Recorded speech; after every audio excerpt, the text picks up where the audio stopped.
Hello and welcome, I'm Fahd Hussain. Tonight the guns have fallen silent in the Persian Gulf, for now. And the reason they have fallen silent tells you a great deal about where power, trust and diplomacy are actually sitting in this moment.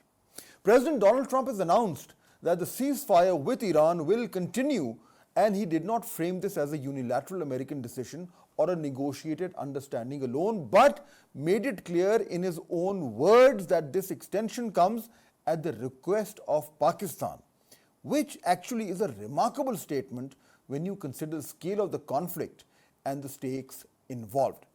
Also, what is crucially important is that President Trump has also said in an interview that the next round of talks could begin as early as Friday. We will have to wait and see how that pans out. But talking about his tweet, his post this morning, that one line which I mentioned, which he placed casually in a social media post, I think that carries enormous weight because it signals that at a moment when Washington and Tehran do not trust each other, there is at least one country whose voice is being heard by both sides, and that country, of course, is Pakistan.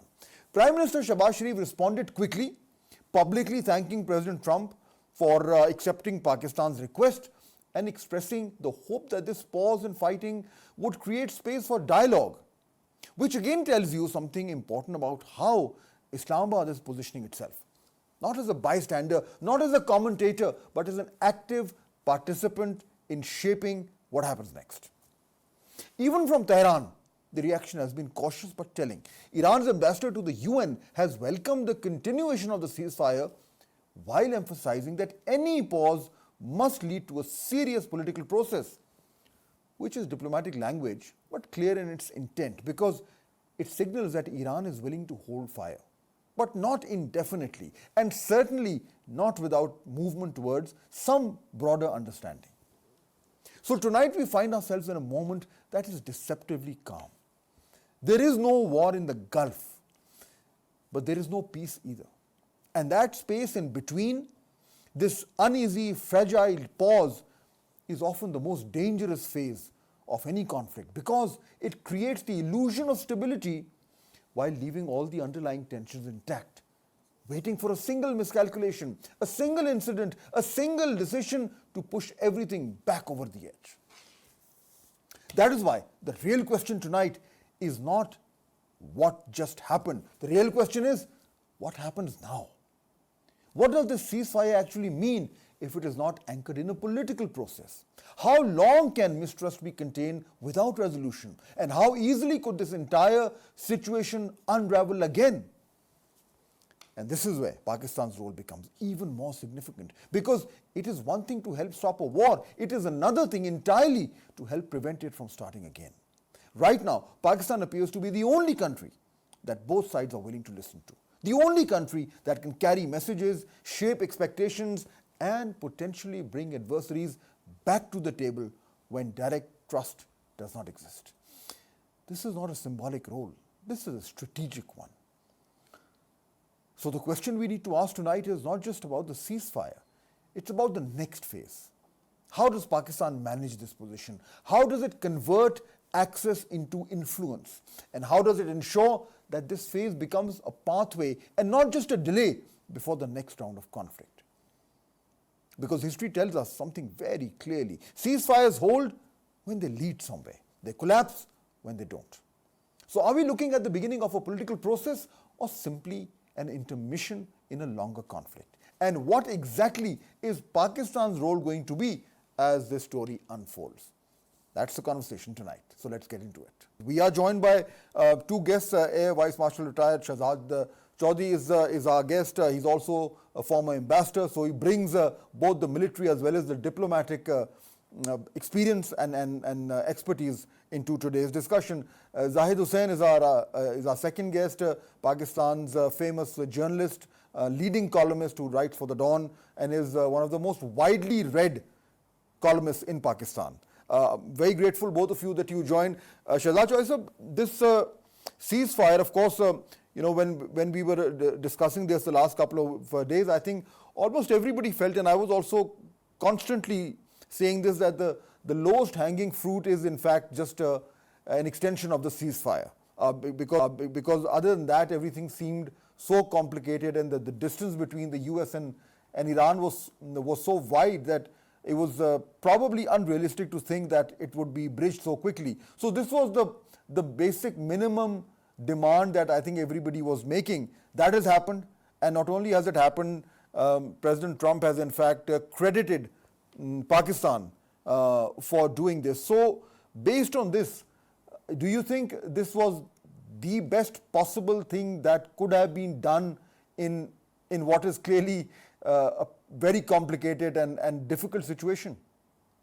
Absolutely. I mean, under the circumstances when the two sides were unwilling to even come together, to be able to forge a ceasefire is quite an essential thing for the peace of the region, I think. And so when you look at it from that perspective, that two sides were at a war, and in the first instance, when you were able to get them together, when in the first phase and immediately following a ceasefire that went on for about 10 days between the two, I think that helped tremendously.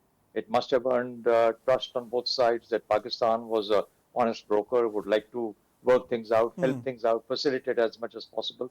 And then, of course, this time as well, when things were almost broken between the two and they were unable to come together on the table, to be able to still get a forge and get a ceasefire out of this situation to avoid the war further, get into the war further, and imagine the devastation that it could have caused to the to Iran and to the region, and to be able to come out of it in relatively peacefully with the hope that things can work out for the better. I think it's a great achievement. I think that is what Pakistan should credit itself for as well. It is a great achievement, no doubt. But Zahid Saab, the problem now is that we are in a situation where it is neither war nor peace. And it's a tense situation where the Strait of Hormuz continues to remain blocked by Iran. Americans' naval blockade remains in place. So the negative adverse impact of this entire conflict on the region and the world will continue to persist. And yet, in the absence of any agreement, at best it is a halt in hostilities, and anything, one small trigger, one little accident, one misstep could just bring the entire thing coming back. So we are in an extremely volatile situation even now. Certainly a very tentative piece at the moment. It was a very positive announcement to extend the ceasefire, but it was not enough. I think probably in the presence of naval blockade by United States, the whole purpose of ceasefire actually would not materialize, because it was seen as an act of war. The very naval blockade of Iran considered it. And so it would have been much better if with the announcement to extend the ceasefire, US should also have suspended the naval blockade. That would have actually paved the way for the second round of talks. Pakistan did its best, and I think Pakistan's effort has been recognized, that at least actually ceasefire has been extended. But I think probably now Trump has to do more to bring Iran on the negotiating table. You are right, actually. This is the situation could be best called as no peace, no war. It's a very tense movement, and I think it's very as I said earlier, it's a very tentative, because anything and any incident could trigger yet another round of war. It's almost like sitting on a powder keg, Shahzad Chauhai Saab.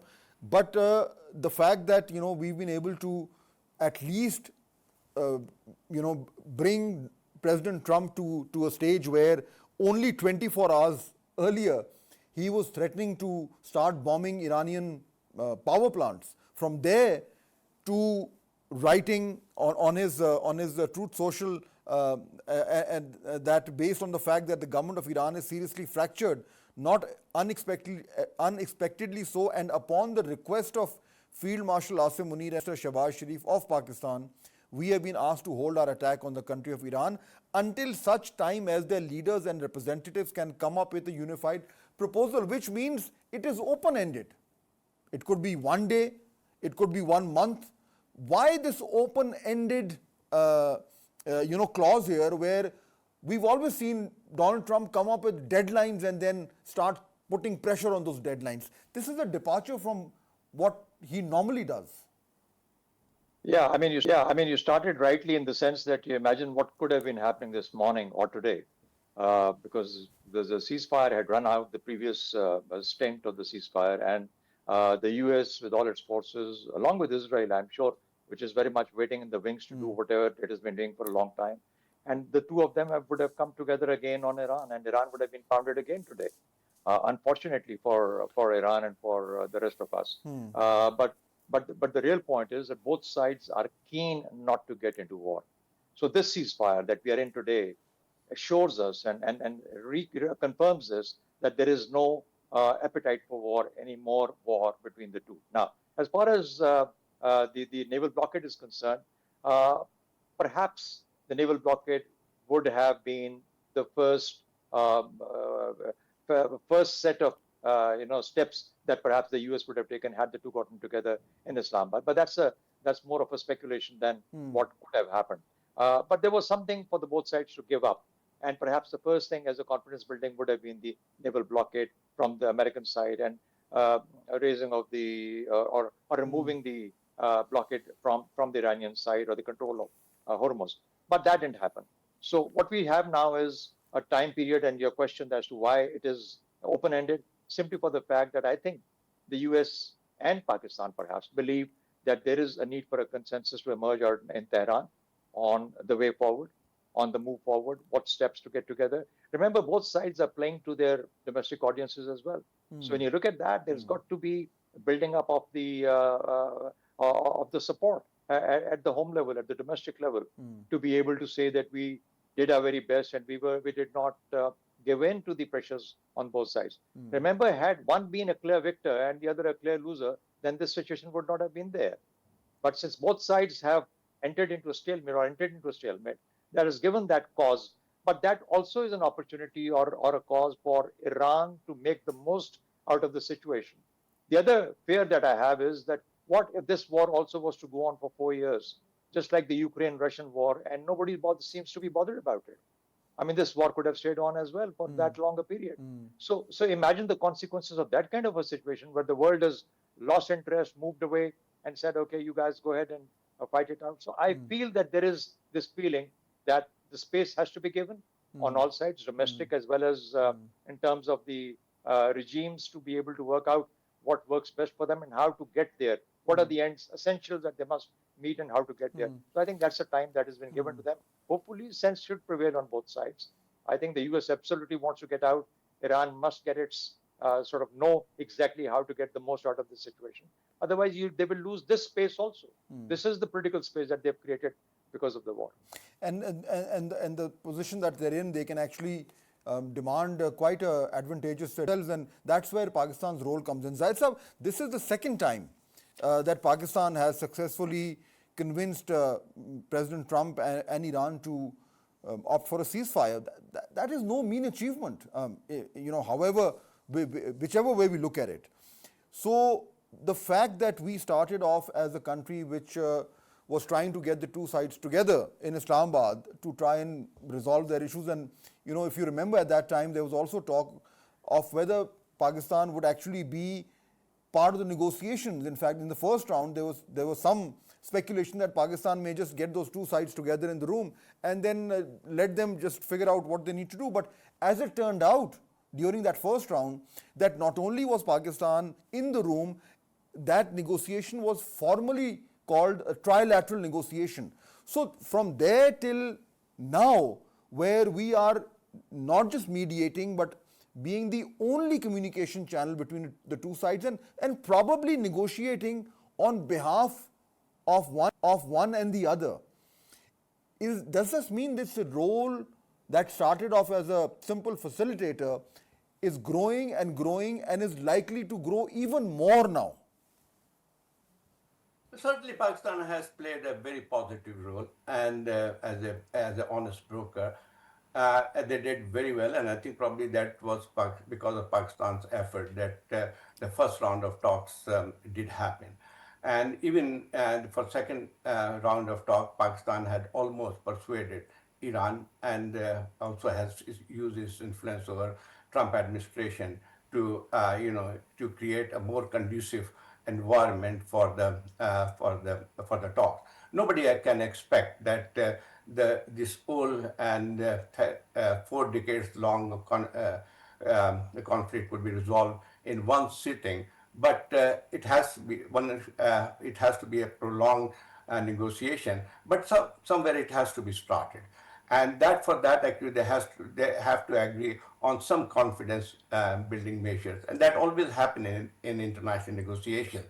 It will take a long time, but for the best thing could happen. Yes, actually, it is. One could say that extension of ceasefire is a very positive development. But some new development have also taken place since the first round of talks in Islamabad, and that is basically U.S. naval blockade of Iran. That has actually changed the situation.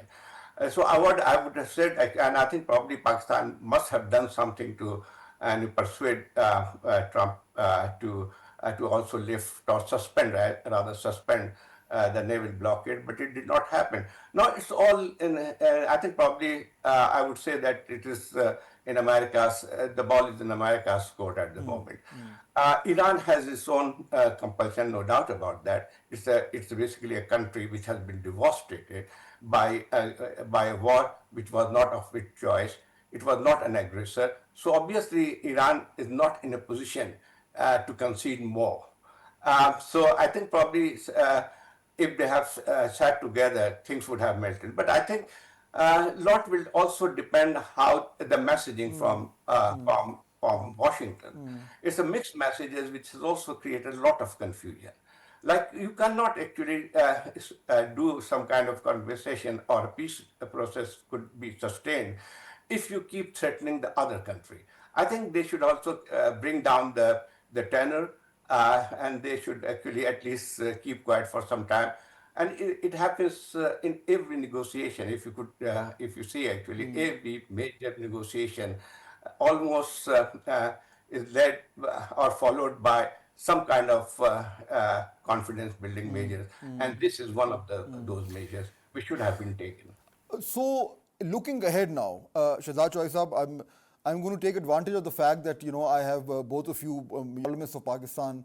You're also writing for the Express Tribune regularly. Again, very incisive columns, and Zahid Saab has been writing, continues to write for the Dawn. So, as the top columnist of Pakistan, if you look ahead purely from an analytical framework, Pakistan's role is now probably going to grow, which means that there are going to be more demands or more expectations from both sides. I mean, we are talking directly, Field Marshal Asim Munir is said to be talking directly to President Trump, and the fact that we could convince him to do a ceasefire twice means that clearly we have a certain amount of influence over him, or he's taking us very seriously, what we say.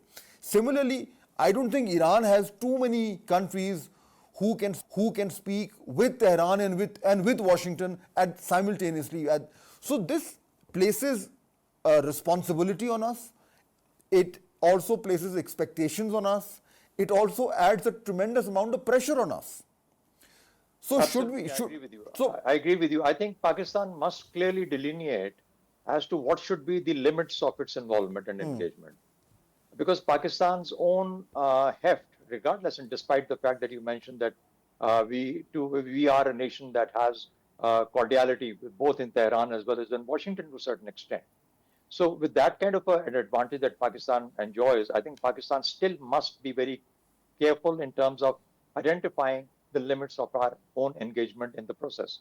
While we have two essentials that we must make sure, one, that the ceasefire does take place, and secondly, perhaps as we move along, to make sure that Hormuz gets to open, both through the removal of the naval blockade by the US, as well as removing restrictions by Iran over Hormuz. I think if we can do these two things for the sake of the region, for the sake of Asia, for the sake of world economy, I think we would have achieved an absolutely great job by ourselves, by our engagement and involvement. And these things are doable. these things are doable. I mean, if you get involved, for example, the regional countries in terms of convincing Iran that Hormuz needs to have a free passage, I think Iran will understand that. But along with that comes the other more detailed or complicated stuff that Iran has a hope for. For example, the removal of sanctions, and the US may want to apply restrictions in terms of the nuclear thing. Now, these are the areas that Pakistan by itself would not have enough heft to get engaged in. That is when the framework that we are talking about or hearing so much about comes into play. And the framework says that you'll have groups that will be discussing or taking over the responsibility to determine how to handle the nuclear side of things and how to remove the sanctions, which of course can again be a group of nations which will have together a greater heft in terms of ensuring that there is some guarantee in how things will play out. So this has happened before. The JCPOA was signed as far as the nuclear was concerned. Perhaps they can go back to a similar sort of a setup. And secondly, as far as sanctions are concerned, well, the moment the JCPOA gets signed, I think the sanctions should become then an automatically removal of the sanctions should become an automatic thing, because that is what will ensure that Iran gets back to be a normal nation and links into the global world as is its right. So I think those are the things that can be done, but those are best left to the two sides and to a group of more influential members, including Pakistan, of course. But Pakistan has this responsibility to ensure that we get into a framework and to somehow keep the ceasefire going and helping Hormuz get back to its normal operations. And that responsibility, what Shahzad Choi Saab is referring to, Zahid Saab, and that's where I was trying to bring the discussion to finally. That responsibility of bringing the two sides to sit down on a table and at least agree on a basic framework based on which they can then work out the details. Right now, the biggest challenge is to bring them to that stage, and to do that. Right now, there is no other country other than Pakistan. I mean, that's how I'm looking at it, which in turn means that our role between now, where we are today, and that point where both sides actually agree to sit down is going to keep on growing, and both sides are going to probably become much more dependent on us. That's a good thing, right? Well, actually, yes, certainly Pakistan has played its role very well. It was a very difficult task to bring two warring sides on the negotiating table. And that was I mean, one should praise Pakistan for that when the first round of talks already happened. And that has created an atmosphere for the further talks. But unfortunately, some more development has taken place. Pakistan, Pakistan is the best place at this moment to play this role, since it has a very good relations with the United States and also fairly well, a relationship with Iran, and it's also being a neighbor country. And the one thing more which has that has given Pakistan this much more important, or basically allowed it to play this role of mediator, is that Pakistan is not directly or indirectly involved in this conflict. So that means actually Pakistan's position is still of that of a neutral. And one should not forget, actually, Pakistan has done so far a very delicate balancing act. It's the only country, if you remember, a few weeks ago that two resolutions were presented in the United Nations Security Council. One was presented by some Arab country, was that criticism of Iran for this attack on the Gulf countries, and Pakistan voted for that. The second resolution was moved by Russia, which actually condemned American attack on or American-Israeli attack on Iran. So Pakistan also voted for that. So in a way, actually, Pakistan has kept its position very well, but there is also a limit to that. To which Pakistan can play. Pakistan, as I said, actually, this was a very difficult job. It was not easy to bring them on negotiating table. But now, actually, Pakistan can still make effort, and it's not just Pakistan, but other countries will have to play their role too, to persuade these two sides to at least start some kind of negotiation. But for that, I think I will keep saying that America should lift this or suspend this naval blockade. You know, as far as Some news Iran was coming up. concerned, if you remember, as soon as this ceasefire agreement between Israel and Lebanon was reached, Iran has actually lifted its blockade. Yeah. So I think And that's but it did reimpose it after U.S. started to start this naval blockade. that would in fact be the breakthrough that we are looking for. I would like to thank Shehzad Chaudhry Saab and Zahid Hussain Saab, both of you, for joining us today, discuss about this very important